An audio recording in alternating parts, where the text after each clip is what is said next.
আজকে ইফতারের আইটেমে পেঁয়াজু বেগুনি চানা বুট করলাম না, যেহেতু এটা প্রায় প্রতিদিন খেলে একটু অ্যালার্জির ভাব হয় আমার, যার কারণে আমি একটু একটু মাঝে মধ্যে একটু চেঞ্জ করি। প্রতিদিন বেগুনি পেঁয়াজু খাই না।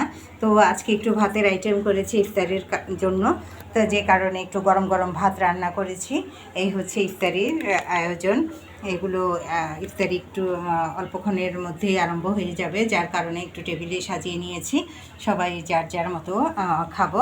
তো আজকে ইফতারির আইটেমে গরম গরম ভাত রান্না করেছি, তারপরে লোভনীয় পাবদা মাছ রান্না করেছি, ডিম দিয়ে লাউ দিয়ে রান্না করেছি, তারপরে আলু ভর্তা করেছি, তারপরে এটা হচ্ছে শুটকি ভুনা করেছি, লোটে শুটকি ভুনা।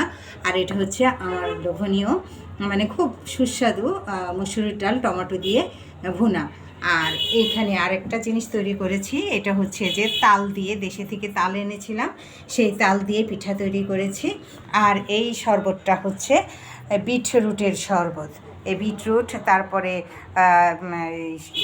কয়েক প্রকার বাদাম দিয়েছি, কিশমিশ দিয়েছি আমি এখানে, কাজু বাদাম, পেস্তা বাদাম, কাঠবাদাম, তারপরে চীনা বাদাম, তারপরে বিটরুট একসাথে এবং কলা দিয়ে একসাথে ব্লেন্ড করে নিয়ে আমি এখানে একটা শরবত তৈরি করেছি।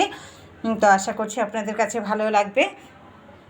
কেমন হলো আজকের আমার ইফতারের আয়োজন একটু জানাবেন, যেহেতু বুট সবসময় এগুলো খেলে একটু আমার অ্যালার্জির ভাব আছে, তাই মাঝে মধ্যে একটু চেঞ্জ করি।